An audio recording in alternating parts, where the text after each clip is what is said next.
ṣé ìyàwó tó wà nílé ló fẹ́ pa Liam ni nígbà tó mọ̀ pé Wùnmí lóyún ó bímọ fún ọkọ ẹ̀. Ikú wo ló jẹ́ kí Liam kú? Ẹ gbà mí, ẹ rà mí kalẹ̀. Ikú wo ló jẹ́ kí Liam kú tí Mohbad kú? Ẹ bá wa pè Wùnmí. Ikú wo ló jẹ́ kí Liam kú sẹ́? Tí Mohbad gbakú yẹn kú. Ẹ̀yin ará Èkìtì ẹ̀dẹ̀ yìí ń wò. Mo sọ fún yín tó bá jẹ́ pé Ìgbò ló pa ọmọ ẹ̀sẹ̀, Wùnmí á ti kú. Wùnmí á ti lọ bá Mohbad lọ́run. Ṣùgbọ́n wa Yorùbá a wicked gan. Tẹ́ni bàjẹ́ ọkàn yín. Ẹ ti gbàgbé péjọ kan á kàn yín, á kanra lé yín. Á kan family yín. Makan ni. Mohbad tó kú lé ní kan ọmọ ẹ̀pọ̀ máa kú. Tẹ́ni bàjẹ́ ọkàn yín ṣe báwọn ló dín fáfá àwọn olórí burúkú kan tó ń pè mí pé kí n má dà sí. Á kàn yín jọkàn. Ó lè bá ṣe yín directly. Ó lè kọ distance relation ní. Ikú wo ló jẹ́ kí Mohbad kú sẹ́? Ikú wo ló jẹ́ kí Liam kú? Kí ni Wùnmí àtàwọn tó pa Mohbad ń discuss? Tó fi mọ̀ pé ikú tó jẹ́ kí Liam kú ni Mohbad kú. So, in a nutshell, wọ́n fi Mohbad ṣera padà fún Liam. Àwọn olórí burúkú kọ́ dẹ̀ yìí support Wùnmí. Ẹ jẹ́ kí n tún play fún yín. Informations. How is it possible? Ṣé Liam ló jẹ́ kí nọ́ọ̀sì gún Mohbad lábẹ́rẹ́ ẹni? Tẹ́ sọ pé torí dáì pé torí ọmọ yìí ni wọ́n ṣe pa Mohbad pé kó kú. Táì pé truly torí pé torí Liam náà lọ ṣe pa. Táì pé torí Liam lọ ṣe pa Alọ́ba Promise Ọládiméjì. Lágbára lọ láìpẹ́ láì jìnà Liam náà ó máa fòṣọ́lẹ̀ ó máa ṣọ́kùn. Àmín. Ọ̀tọ́ pé kò ń ṣe nítorí ti lí. Náà ṣe gbọ́. Ó sọ pé tó bá jẹ́ pé torí Liam lọ ṣe pa Mohbad, ó máa ṣọ́kùn ni. Ṣé ẹ pé ọmọ yìí ti ṣépè fúnra ẹ̀? Because kó tó sọ̀rọ̀ yẹn tán náà, ó sọ statement yẹn pé ikú tó jẹ́ kí Liam kú ni Mohbad kú. Ẹ jẹ́ ká máa gbọ́ lọ. Wọ́n ṣe pa Alọ́ba Promise Ọládiméjì. Ọmọ mi kò ní kúkú kọ̀ọ̀kan bí kì í ṣe iye. Ìkan tí bàbá òdi ó ṣe láyé ó máa ṣe bẹ́ẹ̀ ó máa ṣe jù bẹ́ẹ̀ lọ. Ikú tó yẹ kí Liam kú ni bàbá ìtìgbà kú yẹn. Ikú ò lè nípa oníṣẹ́. Bọ́tá ipò torí tiẹ̀ lọ́yẹ̀ pa Alọ́ba Promise Ọládiméjì lágbára Ọlọ́run gídúgbò ẹ̀kọ́jọ́ àkàlàdọ̀rọ̀ kóṣù. Liam náà máa fòṣọ́lẹ̀ ó máa ṣọ́kùn ni. Ó ti di dandan. Ó ti di dandan. I used to hear informations. How is it possible? Ṣé Liam ló jẹ́ kí nọ́ọ̀sì gún Mohbad lábẹ́rẹ́ ẹni? Tẹ́ sọ pé torí dáì pé. Ṣé gbọ́ statement tó sọ? Ni wọ́n ṣe pa Mohbad pé kó kú. Àtìgbà tí mo ti ń sọ̀rọ̀ mi tí mo ti ń ṣépè. Jésù ni máa ń pè. Ṣé ń gbọ́? Gúnugúgọ kò ń pọ́jọ́. Àkàlàmàgbò ń pọ́ṣù. Ṣé rí pé ìyá aláwo lọmọdé yìí? Kó má lè porúkọ Jésù. Wọ́n lè sọ pé kan tó ṣí ṣọ́ọ̀ṣì sẹ̀lẹ̀ tó ń lọ, òun lẹ máa bá ń bẹ̀. Kí ọmọ kékeré máa fi gúnugún àtàkàlàmàgbò kó máa fi ṣépè. Ẹgbẹ̀jì ológun kà. Mohbad ò yan re. Tó bá tún ayé ẹ̀ wá yan re. Because only tó bá ti ẹ̀ yan re, ó jẹ́ kó wo bí tó ti bọ̀ Mohbad. Wo ilé tó fi sílẹ̀. Wo ya tí bàbá ẹ jẹ lórí ẹ. Wo ya táwọn ẹ̀bùrú àtẹ̀gbọ́n ẹ jẹ lórí ẹ. Ó wá rí bí ti mọ́mọ́. Ìwọ náà fẹ́ ṣe we are there. Àwa ń bẹ̀. Òpònú ẹ. Ó mọ̀ pé àwọn tó ń ṣe àwàdẹ̀ wọ́n cross fuck láàrin ara wọn. Àwa wí tó tún wá kọrin, you think say I know they see too many things. Why are you doing like you don't see? Ṣọ́tún bojú ẹ̀ débẹ̀ ni Mohbad. Àbẹ́ ẹ̀gbọ́n nǹkan tó sọ ni. Kò má lè sọ pé lórúkọ Jésù, gbogbo ìpè tí mo ti ń ṣe látàwọn mi báyìí, orúkọ Jésù mo ń pè, ìtorí Jésù nìkan ni mo mọ̀. Ẹ̀gbọ́n nǹkan tó mọ̀ ìfiṣẹ́ pè ní. Gúnugúgọ kò ń pọ́jọ́, àkàlàmàgbò kò ń pọ́ṣù. Ẹgbẹ̀jì ológun kà. Wọ́n sọ bẹ́ẹ̀ náà ládùúgbò ìyá ẹ̀ níbi tó ti ń ta ráìsì aláta swẹ́swẹ́. Gbogbo ráìsì tó ń tà, àjẹ́ ó fi initiate àwọn ọmọ sínú cult ni. Wọ́n ní ládùúgbò yẹn lógun. Ṣíò lẹ máa gbọ́ bí kẹ́yẹ́ máa fò. Ẹ jẹ́ kí n tún gbé fún yín, ẹ gbọ́. Táì pé truly torí torí Liam náà lọ ṣe pa. Táì pé torí Liam lọ ṣe pa Alọ́ba Promise Ọládiméjì. Lágbára lọ láìpẹ́ láì jìnà Liam náà ó máa fòṣọ́lẹ̀ ó máa ṣọ́kùn ni. Ọ̀tọ́ pé kò ń ṣe nítorí ti Liam ni wọ́n ṣe pa Alọ́ba Promise Ọládiméjì. Ọmọ mi kò ní kúkú kọ̀ọ̀kan bí kì í ṣe iye. Ìkan tí bàbá òdi ó ṣe láyé ó máa ṣe bẹ́ẹ̀ ó máa ṣe jù bẹ́ẹ̀ lọ. Ikú tó yẹ kí Liam kú ni bàbá ìtìgbà kú yẹn. Ikú ò lè nípa oníṣẹ́. Ọ̀tọ́ pé torí tiẹ̀ lọ́yẹ̀ pa Alọ́ba Promise Ọládiméjì. Lágbára Ọlọ́run gídúgbò ẹ̀kọ́jọ́ àkàlàdọ̀rọ̀ kóṣù. Liam náà máa fòṣọ́lẹ̀ ó máa ṣọ́kùn ni. Gúnugúgọ kò pọ́jọ́. Ṣé ti gbọ́? ẹ̀yin olórí burúkú ara Instagram ẹ̀yin kò ṣe àwọn followers mi o kò ṣe àwọn supporters mi o ẹ̀yin olórí burúkú tẹ́ mọ̀ kọ́kọ́ tẹ́ máa sọ nǹkan tẹ́ mọ̀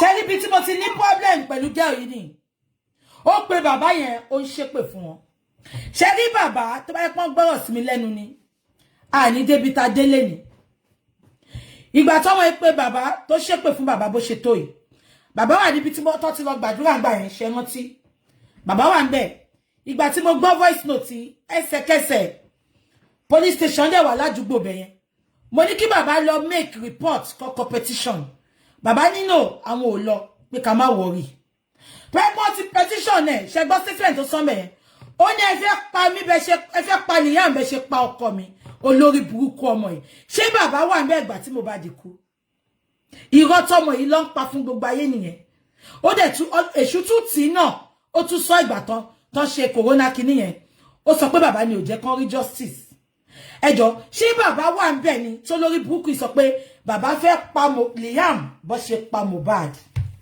Wunmi and when the right time comes you will talk I can assure you that Wunmi when the right time comes you will talk mo ń bọ̀ mo fẹ́ play nǹkan fún yín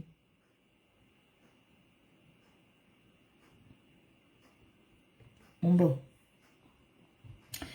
sis tẹ́ bá ń wò mí ẹ bá mi wá bí tí ẹ bá mi wá bí tí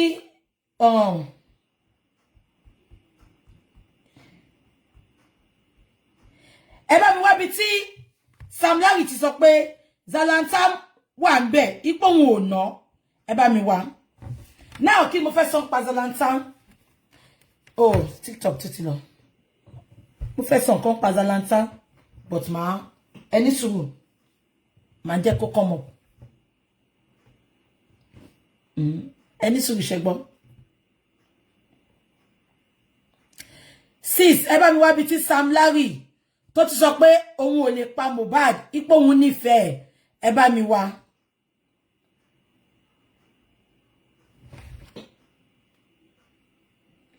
ẹ má bínú o a tún ti lose TikTok ni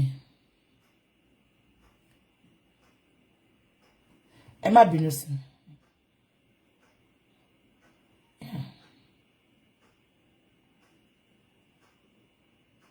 yeah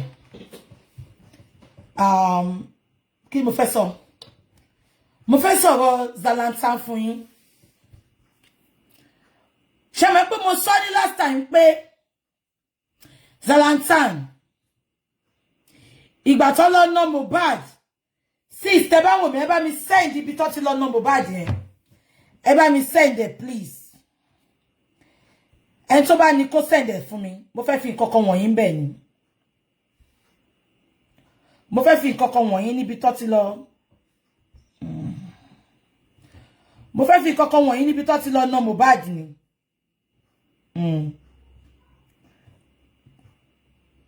ẹjọ́ ẹni tó bá ní kó send it sí mi I need it as soon as possible please ẹjọ́ mo need it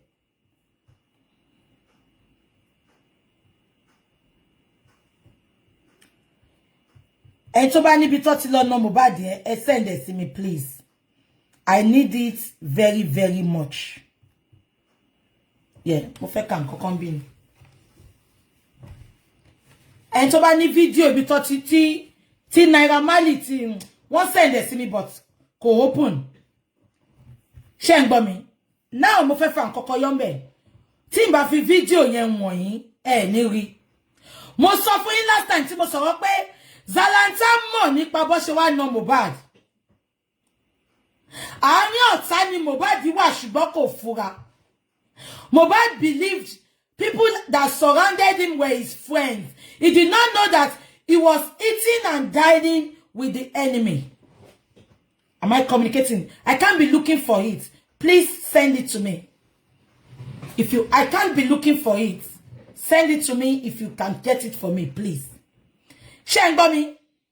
Mo sọ fún yín jẹ́ pé Zlatan mọ̀ nípa bó ṣe lọ ná Mohbad. Mo fẹ́ play video yẹn kí n fi nǹkan kan wọ̀nyí ńbẹ̀ ni. Báwo ni Sam Larry ṣe mọ̀ pé Mohbad wà níbẹ̀ yẹn? Ṣé náà Sam Larry lọ ti lọ ṣe ni? Zlatan ló yìn tí wọ́n pa wọ́n ti wà ńbẹ̀. Ibi tẹ́ ti máa mọ̀ pé Zlatan mọ̀ ń pa ẹ̀. Ẹ wo bí Sam Larry ṣe wọlé. Mohbad ò tètè dìde.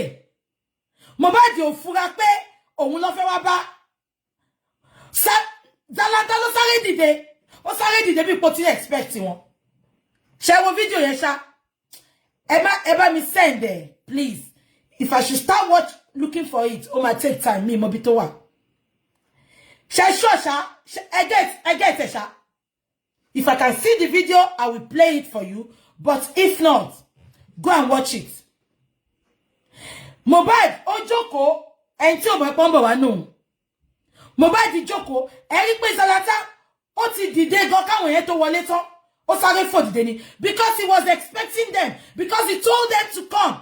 They knew about it. Zlatan and Sam Larry, they knew that he's coming to attack Mohbad.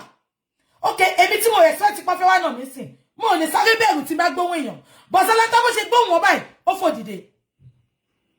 Àwọn obìnrin méjì tó push wọn yẹn, ẹjọ́ á need wọn. Because Sam Larry jẹ́ kó yé wa pé òun ò fọwọ́ kan, ó fi Zlatan ó fi ṣẹlẹ́rìí, ó lóun ò fọwọ́ kan Mohbad. Up to today, Zlatan ò máa bọ́ta kó sọ pé kọ́ má jà tóun sí o nà àbí ò ná.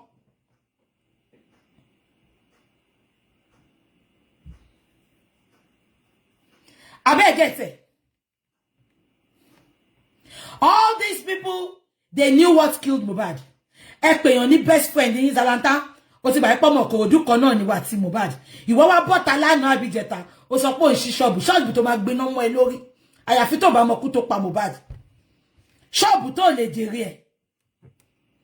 Because they never loved Mohbad. They are envious of his progress. They are envious of his talent.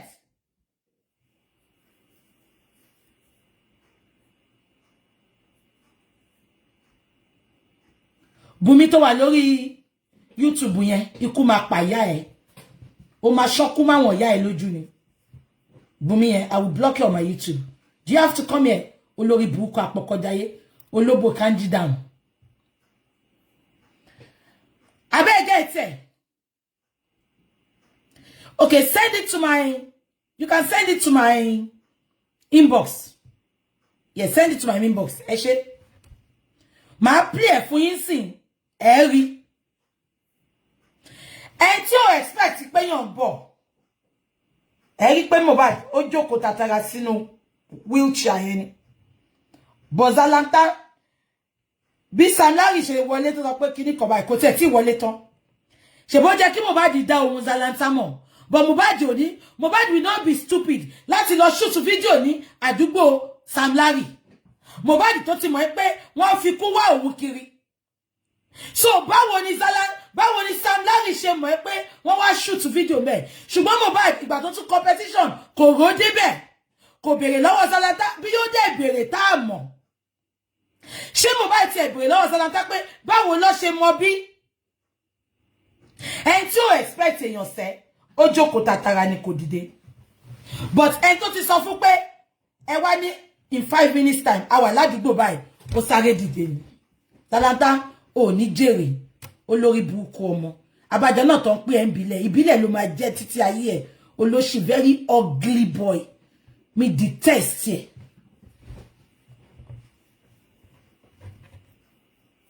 Abeg get ẹ ni. Báwo ló ṣe mọ̀ bí tó lọ? No, ẹ jẹ́ kí n wò bí wọ́n ti send ẹ sí mi. Ẹ jẹ́ ká dálẹ̀ ká tún ṣá now. Báwo ni, because Sam Larry mo bọ̀, máa ka kíní ẹ̀ fún yín mo bọ̀. ẹ jẹ́ kí n lọ wo bí wọ́n ti send ẹ̀. Mohbad ti kọ pé Mohbad ti kọ síbẹ̀ thank you sis. Kí lẹ sense mi mbọ. Okay, ẹ ṣe sister Tolani mbọ. Ẹ jẹ́ kí n ṣe kó tóbi.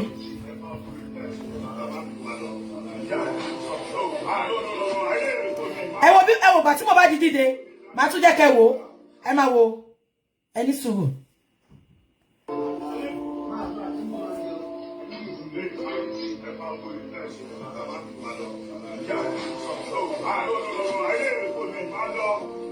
Ṣé gbogbo yín ti rí? Ṣé ti rí?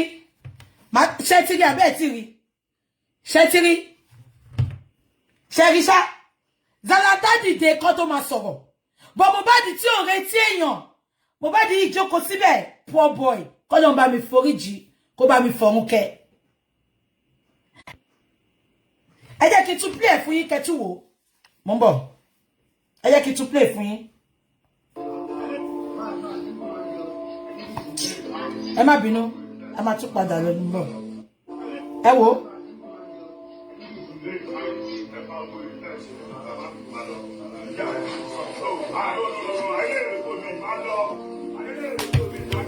Ṣé gbogbo yín ti rí? Mohbad jókòó bíi pé wọ́n fẹ́ gbé àmàlà wá fún ni. Wọ́n tún wọlé gan.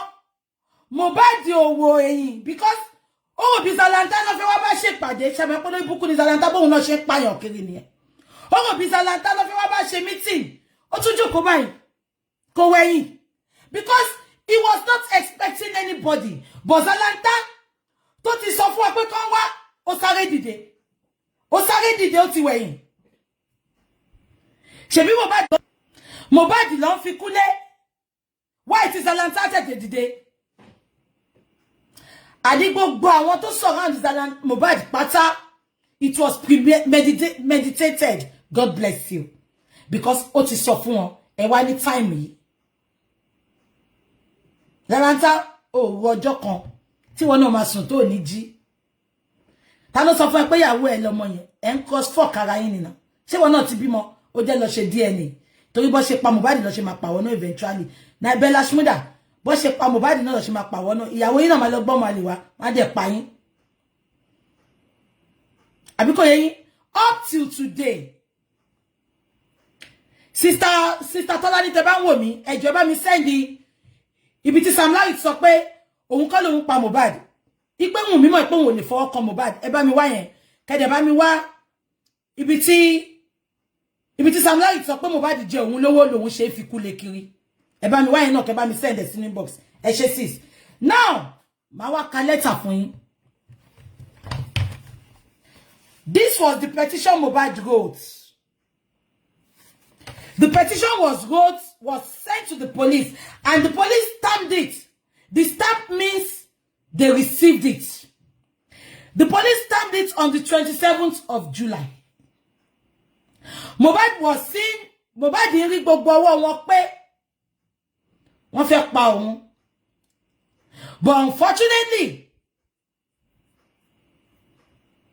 ó believe pé ẹni ọlọ́pàá tó lè gba òun lọ́wọ́ wọn. What video is that? Can you send it to my Instagram inbox? Z0221. Can you send it to me? What's the video about? Z0221. Now, I just can letter for you. I know many people will be asking me why Timoshen Draghi Elegushi. I better get me. This is number one reason I have been dragging him. One, the thing is so petition you know. Ó wà lórí gbogbo blog. Ẹ jẹ́ kí n kà fún yín. Aloba Promise Oladimeji, Royal Pine Estate, Orchard Road, Lagos. Bumi, go and preach to your mother. Now, ẹ jẹ́ kí n kà fún yín. To the Assistant Inspector General of Police, the Nigeria Police Force, Force Criminal Investigation Department Annex, Alagbon, Lagos, Ikoyi. Petition to threat to life.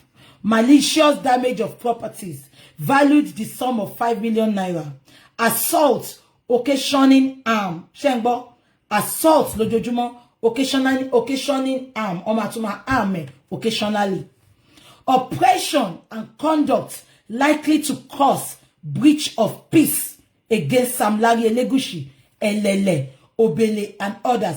Ẹ̀yin tẹ́ bá attack Sam Larry ní party, ẹjọ́ Elele, Obele yìí náà, ẹ fún mi ní photo wọn, màá gbé sórí internet, ẹ lè dá wọn mọ̀ náà party. Bẹ́ẹ̀ ṣe attack Sam Larry, ẹ máa attack àwọn náà. Sam Larry ní kọ́kọ́ ló lọ bá Mohbad. They go in group to attack the boy. Now, ẹ jẹ́ kí n máa kà lọ. I of the above name and address, a law-abiding citizen and a musician, bring to your notice the assault and the threat to my life by the above named persons. On the 25th of June 2023, while I was having a video shoot with another artist by name Zlatan Ibile, the above mentioned persons, numbering about 15, 15, ló lọ bá Mohbad. Ṣé ipáyé ní kàṣà, èèyàn 15 ló lọ attack ọmọ yẹn. Èèyàn 15 ló lọ attack ọmọ yẹn. Kí ló ṣe fún yín náà? Elegushi kí ni Mohbad gbà lọ́wọ́ ẹ̀? Elegushi, ṣé Mohbad ralẹ̀ lọ́wọ́ ẹ̀ tí ò sanwó ni? Elegushi, ṣé Mohbad ló pa bàbá ẹ̀ ni? Elegushi, ṣé Mohbad dú àwọn olórí ẹ̀ méjèèjì ni? Elegushi, we need an answer from you. Refusal of you to give us an answer for sending this guy out to attack Mohbad. And until today, you did not put an update to debunk this petition. I personally will keep on dragging you. Kò sí nǹkan tó lè ṣe fún mi. Elegushi, tó bá sure fún ẹ wá gbé mi lọ sí court mi báyìí. Jẹ́ ká jọ lọ sí court. Elegushi.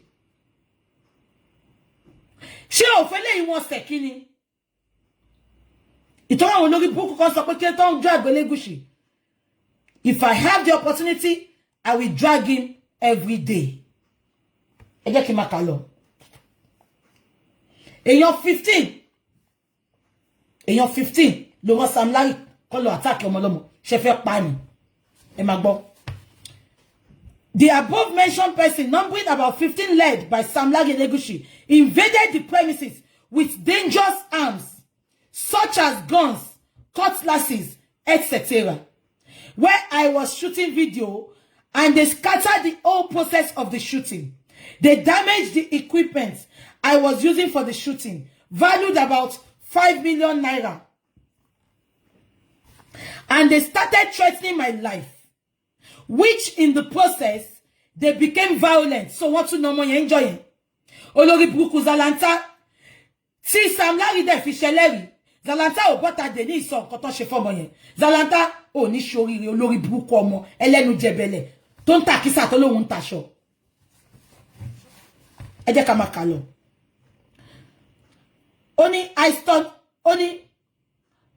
They started threatening my life, which in the process, they became violent and assaulted me, which I sustained injuries, but narrowly escaped. So Zlatan ti ẹgbẹ̀já ọmọ yìí. So Zlatan gbèjà ọmọ yìí. Ọmọ yẹn escape fún ara ẹni. Ẹ gbọ́. Only which I narrowly escaped.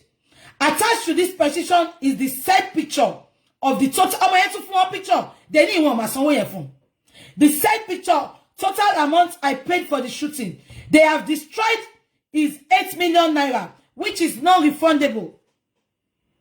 Ẹ wò yàtọ̀ fi jẹ ọmọ lọ́mọ. Now, ẹ jẹ́ kí n. Okay, Mohbad latest update. Please send it to my inbox. God bless you. If you can send it now, let me show the world. Please, thank you. Only, however, during the assault, they were boasting, what she assaulted. However, during the assault, they were boasting that they work for Oba Elegushi, and that they have been asked to deal with me for reasons that is best known to them, which up till to date, they are still threatening to kill me if they see me. Sir, I call on your good office to save my life from the above mentioned persons and bring them to book. Shengbo. Saheed Elegushi.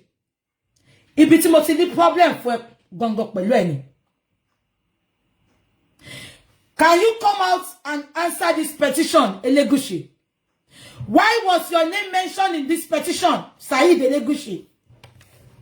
Why was your name mentioned in this petition? Your name was mentioned, and the petition was sent all over social media. Saheed Elegushi, instead of you to come and debunk this petition, you did not. Instead, you came out to debunk Sam Larry, that you don't know Sam Larry. But up till today, you refuse to debunk this petition. Oh, so fún pé irọ́ ni Mohbad ń pa. Oh, so fún pé Mohbad parọ́ mọ́ ẹni. And I'm sure the police would have showed you this petition. You told them to put it under the carpet. You think the normal way of life. Tí Mohbad ṣe máa ń sọ̀rọ̀ tí ò ṣe ní kankan tó máa ń dá lóhùn. Ẹ ti wò pé máa pagbe. You never knew this petition is going to come out. I know if you knew it's going to come out, ọlọ́pàá ti yá wọn to destroy it. But God so good, Mohbad made a photocopied when the police stamped it and gave it to somebody.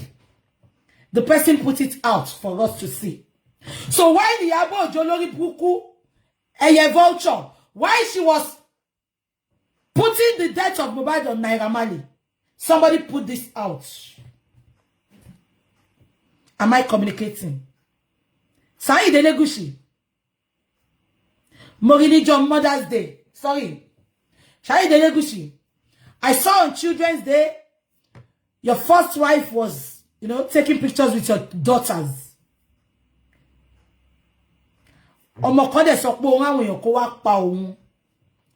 How do you feel? Báwo lo ṣe ń sùn? Elegushi, I'm gonna stop talking about you on one condition. Ìjọ tó bá ti debunk petition yìí, I swear with my living God, I will not talk about you again. I will even protect you. Elegushi, the day you will come out to debunk this petition, because I don't want to accept you will tell me now this is fake. This is not fake. Elegushi, your name was mentioned here and your boys' names. Up to today, go. You notice Sam Larry go why debunking petition. You tell the debunker because we saw the video. Am I communicating? We saw the video. So why is Elegushi Saheed? Why is he not debunking this petition that was made on the 25th of June? No, attack Mohbad. Mohbad made the petition to the police. It was signed on the 27th. Yeah? And the boy was scared of Elegushi's boys threatening him with death wherever he goes. And on the 12th of September, Elegushi and his boys, they carried out their plan. They eventually killed Mohbad. And some nuisance, some miscreants, some ass lickers, they are telling me not to mention his name. Who is Elegushi that cannot be mentioned? Who is Elegushi that is above the law? Kò jọ mí lójú, mo ti sọ fún yín. Political ọba ni gbogbo wọn. Ṣebí rí wèrè ọba Kasaro ko àbí kíni yẹn jẹ́. Ẹ̀rí tó ń kúnlẹ̀ fún ọba ilé o, governor eléyìí. Àwọn kan wá complain pé báwo ni ọba ṣe máa kúnlẹ̀ fún governor? Ó máa kúnlẹ̀ fún because they are not traditional obas, they are not traditional rulers. They are political rulers, political ọba. President ló yàn wọ́n síbẹ̀, governor ló yàn wọ́n síbẹ̀. So nǹkan tó gbọ́dọ̀ ṣe kúnlẹ̀ fún governor nìyẹn. They are not traditional rulers. They are not traditional obas. So when I see people attacking that governor, it is not the governor's fault. The governor puts them there. So they have to respect him. Abegete, láyé àtijọ́, governor ló máa dọ̀bálẹ̀ fún ọba. Ṣé ẹ̀rọ ni ọ̀fìfẹ́ kó dọ̀bálẹ̀ ni? Ọ̀nà ọ̀fìfẹ́ ò ní dọ̀bálẹ̀ fún governor kankan. Ó kàn lè gbà wọ́n lọ́wọ́.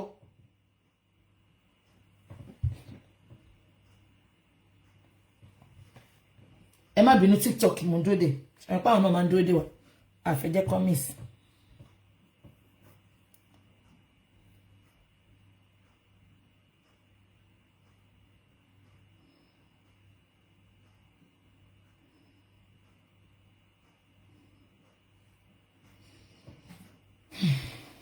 Okay, I will check. Thank you, CO2. Yeah.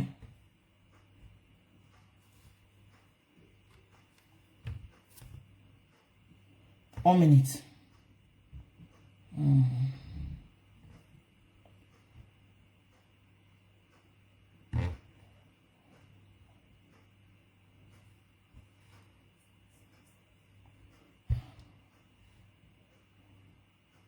Okay. Okay. Accept. Okay. 0221. Can you tell me what the video is about before I play it? 0221. Text me because I don't want to play it. I'm supposed to listen to it before playing it. But can you just text me and tell me what the video is about? She continue saying. So, I've accepted it. I've accepted it. Let me see again. Be a money me. Ah. 1 minute. Moti accepted. Okay, let me see. Yeah, I've accepted it, but Z02, can you tell me what the video is about? So that I saw it 021. Can you just type and just tell me what the video is about before I play it? Yeah. So when people see me coming for Said, Shengbomi, it's not because I hate him. I don't hate him. I don't even know him. Shengbomi. But petition tí Mohbad di coin, it carries a lot of weight.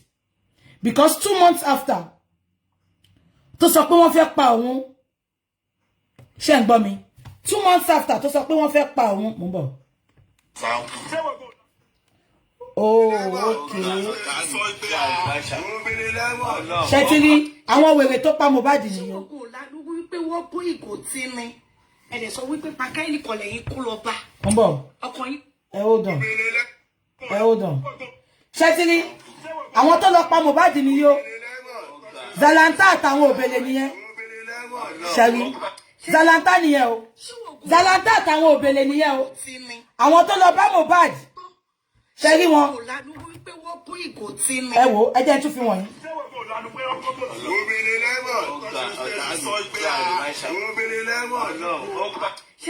Ṣẹ́tìrí. Ṣé òògùn òlànà wípé wọ́n bó ìgò tí mi? Ẹ̀dẹ̀ sọ wípé pàkẹ́lì kọlẹ̀ yín kú lọ bá. Ṣẹ́rí. Ṣẹ́gbọ́n kan tó sọ, ó dàbí lẹ́yìn, wait, ó dàbí lẹ́yìn ìjọ tó na Mohbad lélẹ̀. Gbogbo wọn wá lọ pàdé, wọ́n wá sọ pé ṣé wọ́n rí pé wọ́n fọ́ ìgò, wọ́n bó ìgò tí ni. Ṣẹ́rí wọ́n ti pé Mohbad sọ pé òun sustain injury. Ẹ wo gbogbo wọn.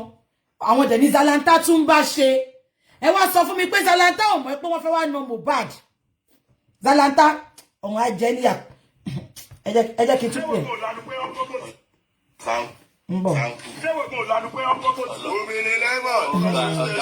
Ẹ wo Zlatan bó ṣe ń sà wọ́n. Ẹ wo Zlatan bó ṣe ń sà wọ́n.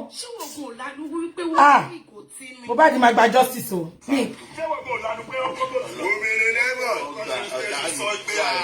Ṣé owó kan náà ni? And they can see Mohbad rising up. They can see Mohbad pé kí Mohbad dijú lásán báyìí, ó ti compose orin. This video that surfaced on internet was when they attacked Mohbad. Ṣé mo pé mo ti rí eléyìí kí tó bá sọ fún mo pé Zlatan mọ̀ ń pa ẹ̀. Ṣé rí Zlatan? Gbogbo àwọn tí Mohbad kọ sínú petition yẹn, gbogbo wọn ló wà pẹ̀lú ẹ̀yẹn.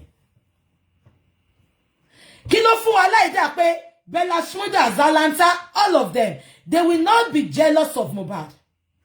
Mohbad is gifted from God. I will post it on my page. Mohbad is a gift from God. Àbínibí yàtọ̀ stability. Ṣùgbọ́n wọ́n lọ fira wọn wé Mohbad. Ìpéjọ wo ló bẹ̀rẹ̀ orin. Ìjọ wo ló ṣe báyìí. Mohbad finú wénú ó jẹ́wọ́. Gbogbo progress Mohbad ni Mohbad fi wọ̀n wọ́n.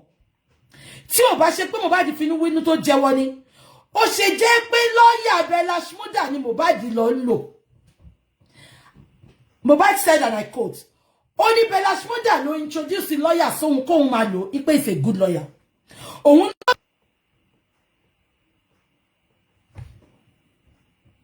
okay, it's clearer then. Okay. Okay. God bless you, sis. God bless you. Yeah. Clear me by. I just keep shifting.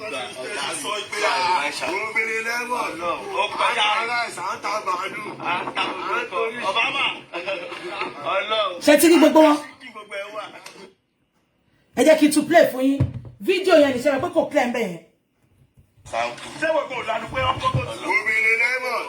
Ọ̀gá sọ pé obìnrin lẹ́mọ̀. Ó kọjá àṣàǹtà bàánù. Obama. Ọlọ́run. À ń ta síkì gbogbo ẹ̀ wà.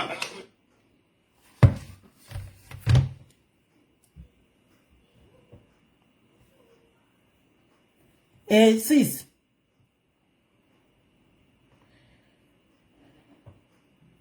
Sis, ó yẹ pè mí, ẹ pè mí. Ṣé gbogbo yín gbọ́? TikTok ti lọ. TikTok ti lọ. Sorry. Instagram. Ẹ jẹ́ ká tún share. Sister Tola ní ẹ pè mí. Kẹ́ lè ṣàlàyé second one yẹn fún mi. Mo fẹ́ play nǹkan kan fún yín bí báyìí o. Yeah. Ṣé gbogbo yín ti gbọ́? So, Zlatan gan ó jealousy progress Mohbad. Ẹ mọ̀ kan tó bá máa ṣe wọ́n. Ìgbà wo ló dé? Ìgbà wo ló dé tó ti ń kọrin? Ìgbà wo ló dé tó ti ń mọ̀? Abẹ́ get nǹkan tó ṣẹlẹ̀ ńbẹ̀ yẹn. Ìgbà wo ló dé? But Mohbad rí wọn àsọ̀rẹ́. Kò mọ̀ pé wọ́n kàn fojú jọ̀rẹ́ ni. Abẹ́ get. Mohbad ò mọ̀ pé wọ́n kàn fojú jọ̀rẹ́ ni. Ṣùgbọ́n ta ni wọ́n? Abẹ́ get kan tí mo sọ. Mohbad ò mọ̀ pé wọ́n kàn fojú jọ̀rẹ́ ni. Ṣùgbọ́n ta ni wọ́n? Mohbad trusted them so much because ọmọ yẹn kò nínú burúkú sẹ́ni kankan. Kò lòdì lẹ́ni kankan. Ẹnu ọmọ lọ́mọ tán. Ẹ tún lọ parapọ̀. Yes, sis, please.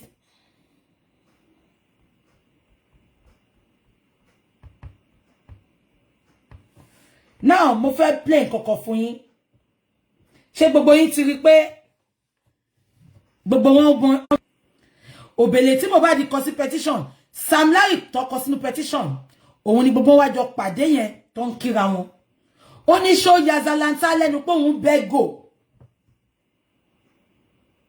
Ṣé wá pé mi náà sọ mo ní Zlatan ọmọ yìí dárúkọ ẹ láti joy. Ó mà wá jà pé kò sí bẹ́ẹ̀. Abẹ́ gẹ̀tẹ̀. Kò mà wá comment pé kò rí bẹ́ẹ̀. Gbogbo wọn dákẹ́. Amari justice. I keep on telling you all. Amari justice. Kí Wùnmí máa dó Tinubu sẹ́? Amari justice. Kí Wùnmí máa dó Donald Trump? Amari justice. I am telling you for free. And I'm telling you all supporters of justice. I beg it. Don't relent. Wallahi. No, sis, ẹ pè mí sí second one yẹn. Ìyẹn mo fi phone. Sis, second one yẹn mo fi phone. Second one yẹn mo fi ṣe kíní. Ṣé mo second one yẹn? Sis, tẹ́ bá ń wò mí. Ṣé ń gbọ́ mi? Mo fẹ́ rí ẹ tí Wùnmí lè mọ̀ tí mo dẹ̀ pé kò mọ̀yàn. Ẹni tó ní ọmọ ló ń protect. Amari justice. Mo ti lè máa sọ̀rọ̀ fún yín kẹ́ má take me serious. But on this justice, we will get it. I better get me. Ṣé ń gbọ́ mi? I might have been telling you things and you don't believe me. But this justice, we will get it. And gbogbo wa la máa jùmọ̀ kí hallelujah. gbogbo wa la máa jùmọ̀ dúpẹ́ fọ́lọ́run wàhálà wa láti oṣù mẹ́jọ kọ́dẹ̀ ló tán sí o. They want to really frustrate us. They want to frustrate our efforts. Am I communicating? They are doing a lot to frustrate our efforts so that we get tired and we leave it. But I am telling you all today, please, kakakorewa ejekamure rodo. I am telling you, all our fight, our cry for justice will never go in vain. I can assure you that. Please, don't relent. Tibati engo gbogbo àwọn àṣekàṣekà tó surround Mohbad. Justice must prevail. You have to know the kind of people táwọn èèyàn yìí jẹ́. Kókó máa dá pé wọ́n kàn sọ nǹkan tó mọ̀. Àṣírí wọn gbọ́dọ̀ tú to support our accusation, to support, to buttress all what we have been saying all these days. No, it cannot go like that. No. Me it is sorrow. Tabari justice is only my lenu or dada. So we are going to get it.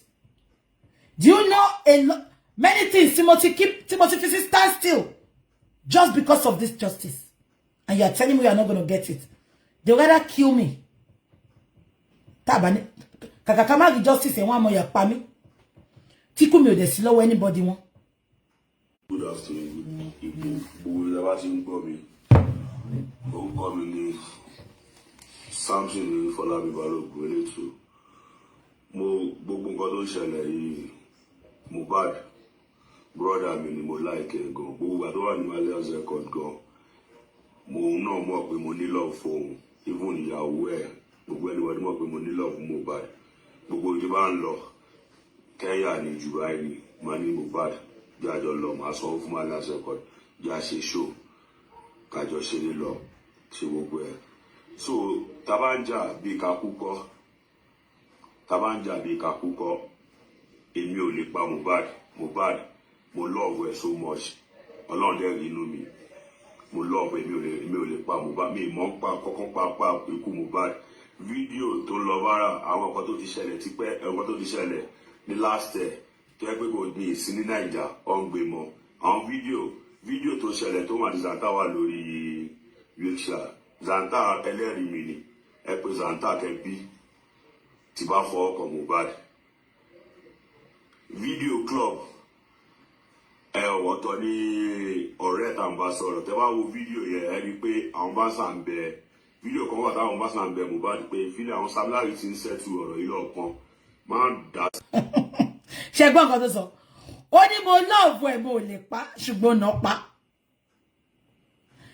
Okay, Sam Larry èmi ti gbọ́ nǹkan tó ń sọ ṣó mọ̀ pa bí a máa gbọ̀jà gbọ̀lọ̀gbọ̀lọ̀ lèmi Sam Larry ìwọ bá wa counter Sam Larry bá wa counter petition yẹn ṣó mọ̀ pé korúkọ ẹ síbẹ̀ ipe sọ pé Elegushi ló rán yín. Sam Larry, can you debunk that petition for us? Because your name was mentioned that you told Mohbad that Elegushi ló rán yín. Can you counter that petition for us? Sam Larry sọ pé 2 years ago I gave Ileri Oluwa 2 million to perform at my mother's annual remembrance concert in Ikorodu. The boy never turned up. So I called him to ask why. He then said he was not feeling well. And when I asked for a refund, he said he lost his phone and money recently when the NDLA raided his place.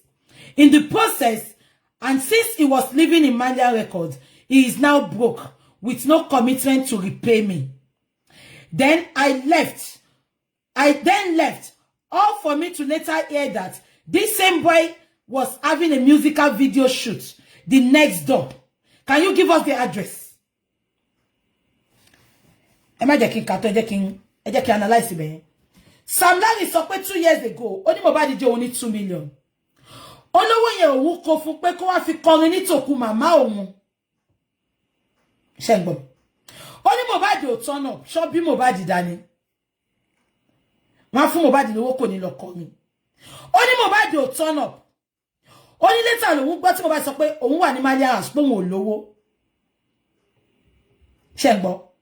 Ó ní later lòun gbọ́ pé Mohbad wà ní next door òun níjọ́ náà tó wá ṣe video shoot. Ẹjọ́ ṣe extradition yẹn show all the water. Mohbad tó jẹ́ ní 2 million. Àwa fojú díẹ̀. Àwa ṣeré lẹ́gbẹ̀ẹ́ ilé ẹ̀. Sam Larry, please make it make sense. Sam Larry, can you please make it make sense? Our explanation tí gbogbo yín give is enough to arrest you all. Is enough to point Mohbad's death to you all. Get any? Only Mohbad jẹ́ ní 2 million. Only kò san. Ó ló sọ pé òun ò lówó. Only later ló gbọ́ pé ó wá ṣe shoot lẹ́gbẹ̀ẹ́ lẹ́yìn. So ta ló sọ fún Zlatan. Ẹjọ́ Mohbad tó jẹ́ ní 2 million tó sọ pé òun lówó. Ẹgbẹ́ ilé ẹ̀ ló máa ti wá ṣe shoot. Zlatan, sorry, Sam Larry, are you thinking at all? Gbogbo ètò fi dé kó ronú, ó ti fi kórùn gbọ́njọ́. Sam Larry, make it make sense. Okay, ẹ máa gbọ́. Ó wá jẹ́ ní 2 million yẹn. Ó wá fi pé ọ̀bẹ, àdá, ìbọn lẹ fẹ́ lọ fi gba 2 million. Anini gan, wọn yọ bí àtàdá sí wọn yọ bọ́ sí. Ẹ gbà mí ẹ̀yin tẹ́ ń wò mí. Anini gan, anini tó jalè jù láyé yìí, wọn yọ bọ́ wọn yọ bẹ́ wọn yàdá sí. Ká má wá sọ Sam Larry, ṣé òpònú bí àwọn tẹjọ́ ń tẹ̀lé ra yín ló pè wá ni? Ẹ mú go, ìwọ gan confirm pé Zlatan ò believe pé ẹ máa pàgò yẹn. So ẹ ti jọ plan pé wá dẹ́rù bà ó ṣùgbọ́n má pàgò. Later lẹ sọ Zlatan pé Zlatan go believe pé ẹ máa pa ego yẹn lórí 2 million. Ó sọ pé Mohbad ò lówó. Ó ti gbàgbé pé lẹ́yìn eléyìí ni Mohbad tó fún Bella Shmurda ní 2 million. Fún birthday gift. Mohbad yẹn ni ò ní 2 million. Ẹ gbà mí ẹ̀yin tẹ́ ń wò mí. Èmi mọ̀ pé Mohbad 2 million yẹn ò jẹ́ lówó. Ẹ jẹ́ ká assume pé Mohbad jẹ́ lówó. Mohbad tó fún Zlatan ní 2 million. Òun ni ò ní 2 million tó máa sọ fún ẹlẹ́sẹ̀kẹsẹ̀. Ṣé Mohbad tẹ́yìn tí ẹ̀rí yẹn? Ṣé ó jọ mo ní wàhálà? Mohbad lágídí lóòótọ́. Ṣé Mohbad jọ mo ní wàhálà? Àwa jẹ́ ìwà apààyàn, serial killer. Sam Larry serial killer for bele yin tẹ́ ń wò mí ẹ gbà mí. Sam Larry serial killer. Àwa jẹ́ 2 million. Àwa fojú díẹ̀. Igbe kí ló fẹ́ ṣe? Àtúwá shoot lẹ́gbẹ̀ẹ́ ilé ẹ̀. Tó mọ̀ pé serial killer ni ẹ́. Àbínú be kan ló kọ sí pé ọba ló máa rán yín kẹ́ lọ pààyàn. Ẹgbẹ́ ilé yẹn ló sọ wá ṣe 2 million. Ẹ jẹ́ ká máa kà lọ. Ó ní I later heard that Mohbad was having a musical shoot the next door to my house. Practically next street to my house. Shengbo, next street to my house. Ṣé pé Sam Larry serial killer kò mọ́rọ́ pa. Ó lóun lọ síbi tí Mohbad ti ń shoot láti lọ bèrè 2 million. Ṣé ọmọ tó lọ shoot ó máa kó 2 million lọ síbẹ̀. Okay, I'll transfer fún ẹ. Ẹ jẹ́ ká máa gbé lọ. So I went there to ask for my money again. We had an argument that lasted for 5 minutes. Even one of his friends insisted he was going to pay the money. Up to today, one couple, they have not paid me. This was early last year. I have since then moved on. I traveled to Kenya to find new African acts that can perform. Ẹjọ́, ṣé Sam Larry ń sùn gbà tó ń kọ kíní ni? Ó lóun lọ South Africa country láti lọ wá another person tó máa kọrin ní tòkú ìyá òun. Ó olórin. Zlatan tó tẹ̀lé kò lè lọ kọrin ní tòkú ìyá ẹ̀. Bó tẹ̀yẹ pé Bọ́lá ní olórí burúkú ẹyọ kan tí ẹ̀ ti kọ láti jọ ẹ̀ kò rí mi kọ. Ọlọ́run máa gbà mí lọ́wọ́ àwọn pípù yìí kẹ́. Ẹ̀gbọ́n. Ọlọ́run ta ló ṣe wá báyìí Nàìjíríà.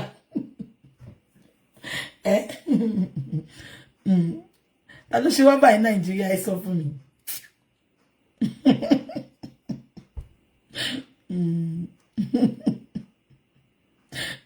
Àfi gbogbo yín ẹ gbọ́ nǹkan tí mò ń kà ni. Ẹ gbọ́ nǹkan tí mò ń kà ni. Ẹ jọ̀ọ́, orin òyìnbó mélòó ni Sam Larry gan gbọ́? Orin òyìnbó mélòó ni Sam Larry gbọ́? Ó nítorí Mohbad ò dá 2 million padà. Ó lóun láti lọ sí Kenya láti lọ wá another music artist bí music artist ti ṣe pọ̀ lọ ní Nàìjíríà tó Zlatan tó jọ̀rẹ́ ẹ̀ gan ó lè lọ kọrin bẹ́ẹ̀ mi ti ẹ̀ka kíní débi báyìí Sam Larry ṣé wedding ló fẹ́ ṣe ni àbí kí ló fẹ́ ṣe Sam Larry tó wá fi gbogbo musician Nàìjíríà sílẹ̀ tó ló padà lọ sí Kenya bàbá àbèjì Sam Larry bàbá àbèjì remembrance màmá tí mo dẹ̀ wọ́n pé muslim ò kí ń láìkí gbogbo nǹkan bẹ́ẹ̀ lẹ́yìn kan ṣàdúrà kan ṣe sàárà remembrance mọ́mí ẹ̀ Sam Larry ó tiẹ̀ sọ pé ìyàwó tó fẹ́ ṣe ó wá lọ sódì di Kenya ó lọ wá olórin míì gbogbo ìwọ tó yẹ pé ìjọ mélòó gan ló fi ń gbórin òyìnbó bíi tèmi ìwọ tó yẹ pé bíi Fuji bíi Àlàó Màláìkà bíi Òṣùpá Sáyídì bíi Pasuma bíi Wàsíù àbákiri mo ṣe máa náwó fún Wàsíù ni ó pé gbogbo àwọn ẹ̀yin tẹ̀ ń wò gbọ́ mi ni every weekend ní Sam Larry lọ sí party Wàsíù tó bá sọ fún Wàsíù pé ẹ̀gbọ́n 2 million mo ní o ẹ wá kọrin ní remembrance mọ́mì mi Wàsíù máa dé bẹ́ẹ̀ ni ó wá lọ sí Kenya ó lọ mú artist wà ńbẹ̀ ẹjọ́ ṣe ṣètò kú màmá ẹ̀yẹn àtàwẹ́wẹ́ wà ńbẹ̀ ó rí gbogbo àwọn yẹn Bòkótó agọ́ wà ńbẹ̀ wèrè olórin wà ńbẹ̀ ó rí gbogbo àwọn yẹn ó wá travel lọ sí Kenya bàbá àbèjì òbí bèjì gan ó polórin bàbá àbèjì Sam Larry mo like yé parọ́ ẹ jẹ́ ká máa kà lọ. I traveled to Kenya to find new African acts that can perform at my mother's burial concert this year. Sam Larry stop flagging me. Only till now, I don't know anything other than what was written in the blogs and press. I don't even know where he lives. Mo bi tó ń gbé. Ó dẹ̀ sọ pé ìyàwó ẹ̀ mọ̀ pé ó like ẹ̀. Àbẹ́ ti gbàgbé fídíò tí mo play last time. Sam Larry ní ìyàwó ẹ̀ gangan mọ̀ pé mo love ẹ̀.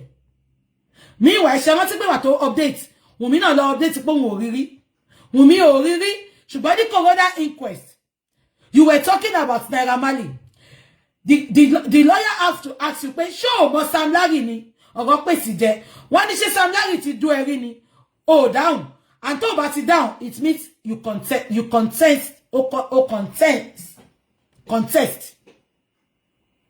Wọ́n tún béèrè pé because ó sọ ní kóòtù ní corona inquest pé Mohbad nìkan ló disvirgin òun. Inú mi dẹ̀ dùn fún lawyer yẹn. Lawyer yẹn wá bí pé àtìgbà tó ti ń fẹ́ Mohbad ṣé ọkùnrin mi gun orí ẹ̀ rí Wùmí ò mà lè sọ̀rọ̀ wọ́n ní ṣe ló di wòkè wọlẹ̀ pọfupọfu lẹ̀kẹ̀ yín kan tí mo ṣe láìkí ẹ nìyẹn. Silence is consent. God bless you. Ṣé gbogbo yín rántí ìgbà tó rojọ́ mọ́ Naira Marley George yẹn ẹni ṣùgbọ́n kí ni ẹ ti ẹ má bínú. Ìgbà tó rojọ́ mọ́ Naira Marley lọ́yà yẹn láti bèrè lọ́yà pé ṣé o mọ̀ Sam Larry rí ni Sam Larry la rí inú fídíò pé ó na Mohbad. Ẹ má bínú mo ń charge àwọn kìíní yẹn ẹ má bínú. Okay, it's in charge. Ṣé ń gbọ́ mi? And as far as I'm concerned, silence means consent. Sam Larry wá sọ fáwọn àti pé òun ò mọ́lé Mohbad. Sam Larry wọ̀. Ó gbọ́ nǹkan tó kọ́kọ́ sọ ní Sam Larry. Ó ní ó like Mohbad gan. Ó ní ẹ̀ close gan. Ṣé gbogbo iná dẹ̀ rántí? Naira Marley náà sọ. Ó dó òun ló ń ṣiṣẹ́ fún. Ó ní but òun àti Sam Larry close. Ẹni tó wá close bẹ́ẹ̀ yẹn Sam Larry. Ó wá mọ bí tó ń gbé. Bó ti ẹ̀ mọ bí tó ń gbé Wùmí sọ fún yín náà. Wùmí update yín Sam Larry. Yé parọ́ fún wa Sam Larry. Bọ́lẹ̀ ńbẹ̀. Ẹ jẹ́ ká máa kà lọ. I don't even know where he lives. I only know his former label boss and their house. I don't know any nurse or doctor or hospital. I don't know anything about his movement. I don't have that time. I have lost a lot more money than that before. You win some, you lose some. That is my story. Case closed. I came here willingly and happily. I know nothing about how the musician died. Sherry. Gbogbo nǹkan tí Sam Larry sọ ṣó ti yé yín. So, Sam Larry ló wù mọ́ bí tí Wùmí ń gbé. Mo fẹ́ sáré play nǹkan kan ká tó máa lọ. Ńbọ̀. Mo fẹ́ sáré play nǹkan kan fún yín.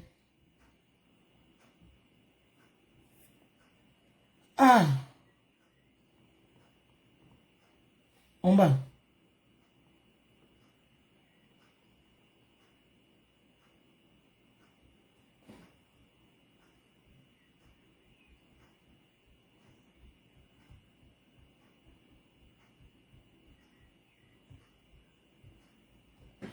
Wọ́n gbé nǹkan kan sí mi létí sí, but okay.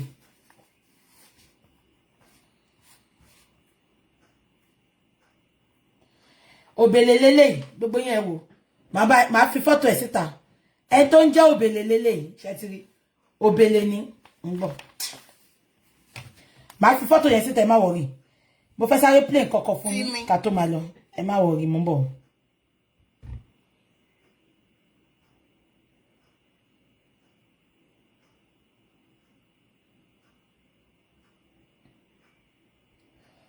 Oh.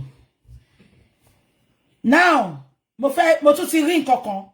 Ṣé gbogbo yín mọ̀ pé orúkọ Sam Larry lórí Snapchat is KOS. KOS. Ṣé rántí? Orúkọ Sam Larry lórí Snapchat is KOS. Now, that is not the bone of contention. The bone of contention is ọkọ àti ìyàwó. Kí ló fẹ́ fi lé ọmọ lọ́wọ́? Wọ́n ní Sam Larry àti Wunmi wọ́n pa pẹpẹ irọ́. Ṣé gbogbo yín gbọ́? Lórí Snapchat Sam Larry KOS ló ń jẹ́. Ẹ lọ wo orin tí Mohbad kọ. Ó kọrin yẹn nínú Peace. Bad mom will never rest. Ṣé ń gbọ́? Lè gbé sórí internet. King of South Sam Larry ló ń jẹ́ bẹ́ẹ̀. Mohbad dẹ̀ lo King of South yẹn. Bad man will never rest. Thank you. Z0221. Mohbad son orin yẹn. Only bad man will never rest. King of South. Sam Larry ló ń bá wí bẹ́ẹ̀. So kẹ́lẹ̀ mọ ìgbà tó ti ń tọ̀mẹ́ǹtì ọmọ yìí. Sam Larry. Ẹ wo ìgbà tó ti ń tọ̀mẹ́ǹtì ọmọ yìí. Sam Larry bọ́ọ̀tà kó wá sọ nǹkan tó ṣẹlẹ̀ fún wa. Mo rí gbogbo smiling face ẹ. Ìwọ náà ló sọ pé wọ́n ti nà pa. Wọ́n ti gbé sí. All station closed. All stations settled. King of West ní Sam Larry jẹ́ lórí Snapchat. Òun dẹ̀ ni Mohbad fi kọrin. Ó ní kò ní rest. Ó ní bad man will never rest. King of South. Sam Larry ló ń bá wínú orin. Gbogbo nǹkan tí ó ti ṣẹlẹ̀ sí bọ̀bọ̀ ẹ̀ ló ti fi kọrin. Why ta ṣe ń kọ etí ikún?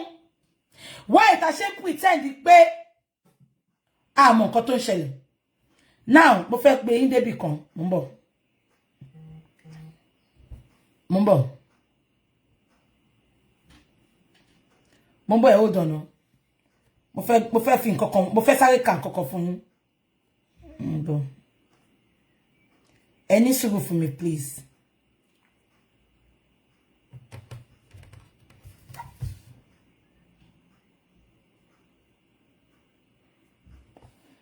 Now, mo fẹ́ ka nǹkan kan fún yín. Yeah. Ẹ má bínú. Mo máa lọ wà ní orí blog kan mo ti rí, mo fẹ́ kà fún yín. Ẹ ní sùúrù fún mi. Yeah. Ẹ ní sùúrù, bàbá Mohbad interview wọn pẹ̀lú Oyin Mọ́mọ́. Bàbá go nice. Bàbá sọ pé irọ́ pọ̀ ló jẹ́ kó máa pe Wunmi. Wọ́n máa tẹ ìbéèrè fún placenta àgbà tó yí mọ́ inú yìí lọ́wọ́ wọ́n gbọ́dọ̀ fẹ́ni tó lọ́mọ. Àwọn èrò wọn pè ní ṣàkíyèsí pé àkẹtọ̀ ń fámìlì wa kí n wọ́n mọ̀ pé ń kẹtọ̀. Àmàkẹ́tọ̀. Ebi tó kọ́ mo fẹ́ rí àmù Victor mi fẹ́ sọ ṣùgbọ́n gbà fún orúkọ ti tẹ́lẹ̀. Ṣé ìyá mùsùlùmí ló ń gbé mùsùlùmí ìyá mi àbí ìyá mi yẹn mùsùlùmí ló ń jẹ́ bẹ́ẹ̀ àwọn òbí mùsùlùmí ìrìn wa ṣé mùsùlùmí àwọn sí ń tí àmì wọn ni. Bó wàá ní ìyá mi lábẹ́ àwọn àgbẹ̀ nígbà yìí ládàá ní báwo ni ìyá mùsùlùmí kò yé mi. Ọlọ́run bàbá Mohbad ò náìsì rárá. Wọ́n ní ṣé mùsùlùmí làwọn Wùnmí ní fámìlì wọn ni. Bàbá ní ó tí ó ní báìbù ńlá ni ìyá Wùnmí máa ń gbé dání. Ẹ jẹ́ ká máa gbọ́ lọ.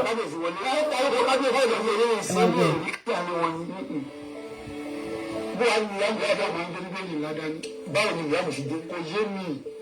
Àwọn sọ̀pá DNA ló ń ṣe àwọn fẹ́ lọ sí òkú agbọ́dọ̀ mọ̀ pé ṣé tiwa ni àbí kì í ṣe tiwa ṣé díẹ̀ wá rè ìyẹn ọmọ tí ọmọ yìí ké tán bàbá mi ní ọ̀rọ̀ tí àwọn ọkọ̀ àdàbí lọ́wọ́ lórí sọ́ọ́ ìgbà ó tún fa kábíyèsí wọlé ọkọ̀ kábíyèsí wọlé ìṣẹ́lú èrí kábíyèsí ni o nítorí pé ẹ ti yọ nǹkan náà nínú bí wọ́n sọ pé ọba ara wọn wá ìyẹn nìkan ní òye mi àpàdé rí ṣẹ́ni mi ò kì í láì kí n parọ́ láyé mi ò lè rí cases ṣùgbọ́n ó wà nínú petition pé ọba ló rán wọn wá káwá gbẹ̀yìn ẹ̀ ọkọ̀ sínú petition ọmọ yẹn fẹ́ síbẹ̀ pé kó ń yàn wọ́n pa àbíkọ́ gbẹ̀mí pèsè àmúláyé o àtàwọn ẹni ìwà ètò ń kó kiri o wọ́n ní ìyẹn ọ̀wá ó kọ́ sínú petition bẹ́ẹ̀ wọ́n bẹ̀ stamp gbogbo ayé ti rí nà. ẹ sọ pé ọmọ yẹn ní ẹtí ló máa ń sọ̀rọ̀ yín dáadáa ni. bẹ́ẹ̀ nígbà ayé ẹ̀ ìbí ti ẹ̀ pé yín pètò ẹnìkan ọba aláyé kan níbì kan wọ́n sọ ní wọ́n ti sọ fáwọn èèyàn èmi ló ti sọ pé mo fẹ́ pè é wá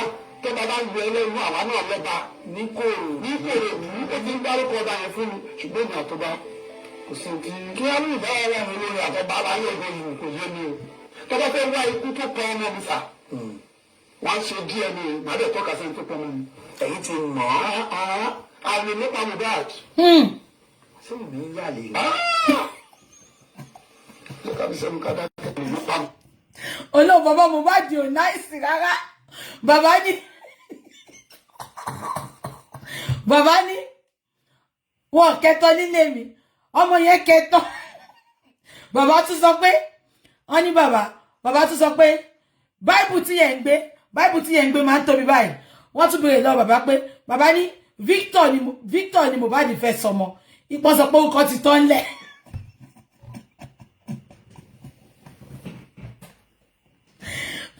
Ẹni tó ń béèrè ọ̀rọ̀ ó wá bí bàbá pé gbà tí bàbá sọ pé àlè ló pa Mohbad wípé tó bá ṣe DNA òun máa mọ nǹkan tó ṣẹlẹ̀ sọmọ òun máyé oyin mọ́mọ́ wá sọ pé ṣé Wùnmí ń yàlè ni bàbá ní ẹ jẹ́ ká fi sẹ́nu ká dákẹ́.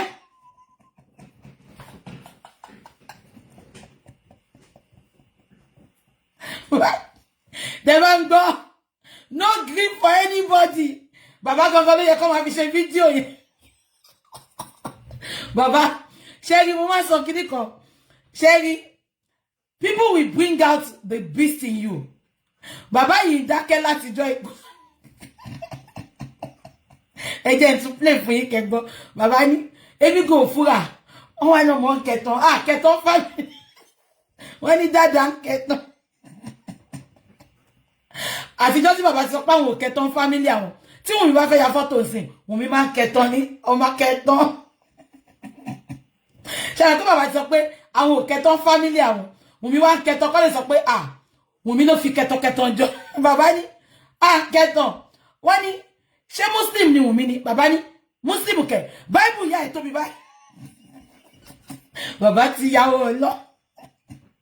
Bàbá Mohbad ti yàwó. Baba no green for anybody. Baba the definition.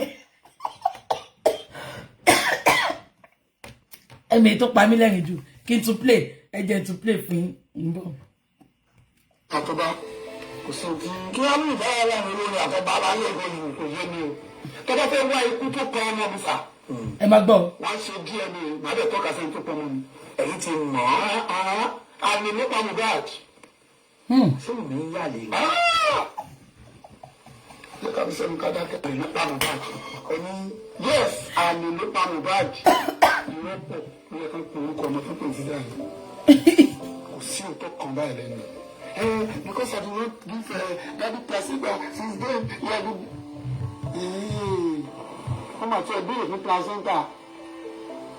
Àgbà tó yí mọ́ inú yìí lọ́wọ́. Ẹ máa gbọ́, ẹ máa wo expression bàbá.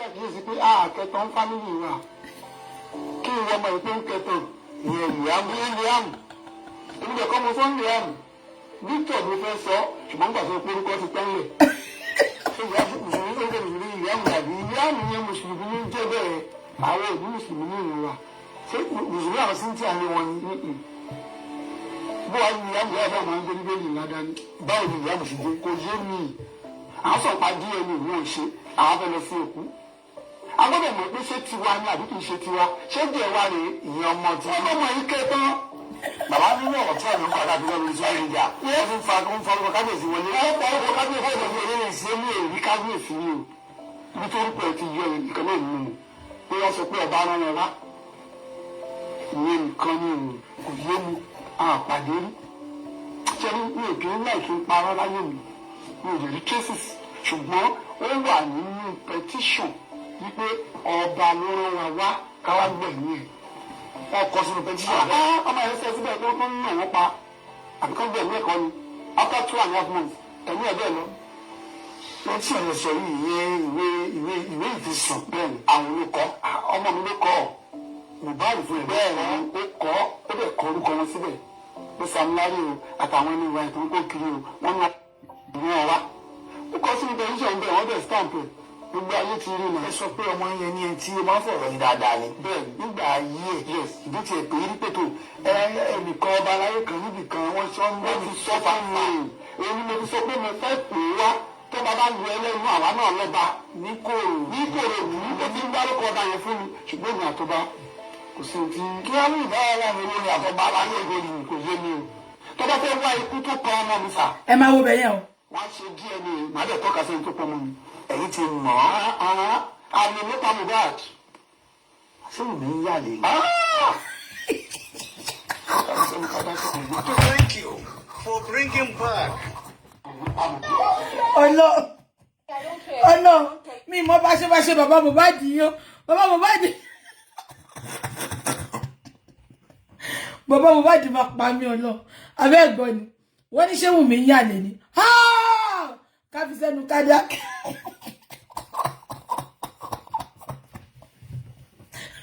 wọ́n tún bí bàbá Mohbad ṣé Muslim làwọn ohun mi ni ìyá ẹ̀ máa ń gbé báìbù ládàrí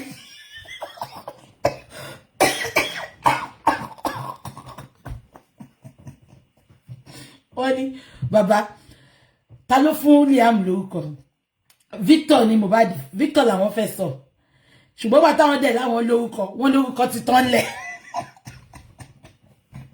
bàbá ti yàwó sí wa lọ́wọ́ tẹ́ bá ń gbọ́ no grief for anybody bàbá ló jẹ́ kó máa pè bẹ́ẹ̀ ṣé kí wá ṣọ́ọ̀kì bàbá kọ́ ló sọ̀rọ̀ Mohbad ló wọnú bàbá yìí ló sọ̀rọ̀ Mohbad ló wọnú bàbá yìí this is not this man o so when I see people castigating this man and coming for him mo kàn máa ń wò wọ́n pé lórí burúkú ni wọ́n. This is not Baba. Baba is a very quiet man. Very quiet for my liking. This is Mohbad. Mohbad ló ṣiṣẹ́. Ó wá gbọ́ mi. Mohbad ló ṣiṣẹ́ yìí kò ṣe bàbá o. Abẹ́ gbọ́ ni. This is not Baba exactly. Mohbad ló sọ̀rọ̀. If only kọ́lọ̀ fún wa ní ojú ẹ̀mí ká fi rí nǹkan tó ń ṣẹlẹ̀. This is not Baba. This is Mohbad. And we keep on talking. Mi rí nǹkan tẹ́lẹ̀ fẹ́ fi pohùn má gbogbo ẹ̀ lẹ́nu. Ẹ̀yin olórí burúkú tẹ́ sọ pé ó ń sọ̀rọ̀. He will keep on talking. He was advised to do that. And not from us. Even his son is aware of this. So ẹ̀yin ará Instagram olórí burúkú, ẹ̀yin apọkọjáyé group, ẹ máa kékun ni. Ẹkún yín, attack yín kò affect Baba. Wọ́n ti gé ti Baba lọ. Olórí burúkú wọ́n sọ pé bàbá lọ kó aṣọ Mohbad. Bàbá yóò délé Mohbad rí. Tí Mohbad bá ṣe ń raṣọ ló ń rà fún bàbá ẹ̀. Bàbá ẹ̀ sọ pé tó bá débẹ̀ ń gbà mí gan, á lọ kó aṣọ wá pé daddy ẹ wo bẹ ṣe múra. Ẹ̀yin odidi bàbá celebrity. Ṣé kí wá shock yín lẹ́ni? Ìyá Mohbad ti lọ empty gbogbo nulé Mohbad. Ó ti kó gbogbo furniture tó wà ńbẹ̀. Gbogbo television, everything. Compensation tí wọ́n mi fún nìyẹn. Fún pé support òun. Ẹ pé ìyá Mohbad síta Mohbad, ìyá Mohbad satellite mi rí ẹ. Tó bá ní mo parọ́ bọ́ síta. Gbogbo inú ilé Mohbad ìyá Mohbad ti empty ẹ. Ẹ̀yin olórí burúkú, tẹ́ sọ pé bàbá jogún Mohbad, bàbá wọṣọ Mohbad. Bàbá tí ò dénú ilé, ìyá Mohbad lọ kó gbogbo ẹrù. Ó tún kó aṣọ gan. Ó ló wá lọ fi ṣe pààrọ̀. Aṣọ Mohbad gan ìyá Mohbad tún kó. Wọ́n ní mọ́mì ṣe fẹ́ wọ ilé ni. Ẹ jẹ́ ká dúrà kó. Ó ló máa lọ fi ṣe pààrọ̀. Ṣé ń gbọ́ mi? TikTok tún ti lọ ni. Ẹ má bínú TikTok tún ti lọ ni. But dem fẹ́ jẹ́ ká tètè ṣe ton sin gan because Instagram not too ma tó lọ. Mo fẹ́ ká ṣe 1 hour. Ká ṣe ton sin. Ma padà wá lọ́la. Ó náwọn information kan tó fẹ́ fún mi but mi lè gbà báyìí because mo ti ń lo phone yẹn. Ma padà wá lọ́la. Ma sáré ṣe early video because ma bẹ̀rẹ̀ ṣe padà lọ́la. Ṣó ti yín. Day of mi ti tán. Day of mi ti tán. So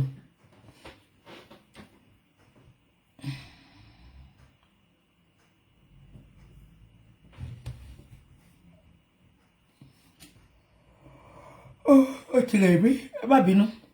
Ṣé nǹkan tí mo sọ yé yín? Ìyá Mohbad ti lọ palẹ̀ mọ́ gbogbo ẹrù tó wà nílé Mohbad. Yes. Compensation tí Wùnmí fún nìyẹn. Ipò fi support òun. Wùnmí ló sọ pé kó lọ kó. ONT everything, TV, stereo, chair, everything ló palẹ̀ mọ́. Bàbá tí ò wá lọ sílé Mohbad lọ mú pin láti jọ́ tí Mohbad ti kú. Bàbá yẹn lè wá sọ pé ó ń wọ aṣọ Mohbad, ẹ̀yin olórí burúkú. Ìyá Mohbad bọ́ síta kó sọ pé mo parọ́. Satellite mi dé ọ̀dọ̀ ẹni ìyá Mohbad. Ó tún kó aṣọ Mohbad sẹ́. Àwọn púpì yẹn tún sọ fún pé màmá, ẹ jẹ́ ká àdúrà ti kónú ẹ̀ náà. Ṣó ti yé yín? Ìyá Mohbad sọ pé òun máa lọ fi ṣe pààrọ̀. Olórí burúkú yín dẹ̀ jókòó síbẹ̀. Ẹ dẹ̀ ń rí tó ń parọ́ mọ́ bàbá yìí pé ó lọ kó aṣọ Mohbad. Ẹ dẹ̀ sóòótọ́. Ìyá Mohbad ti lọ empty gbogbo nulé yẹn. Under the instruction of Wunmi. Lára compensation náà nìyẹn. Àbí kò yé yín? Now, I will come back tomorrow to mo fẹ́ fún yín láwọn update kan. But kí n tó máa lọ, mo fẹ́ sọ nǹkan kan. There is an update nípa lady tó bímọ. Ṣé rántí? Tó sọ pé pastor tó allege pastor Tóbi Adégbóyèga, ẹ ti mọ pastor yẹn. Tó allege pé ó ń fẹ́ ṣé rántí tí footballer àti ìyàwó tí mo play fún yín jọ yẹn. Ṣé rántí? So wọ́n wá allege pé pastor Adégbóyèga ń fẹ́ ṣé rántí. Ẹ bá mi confirm tẹ́ bá rántí.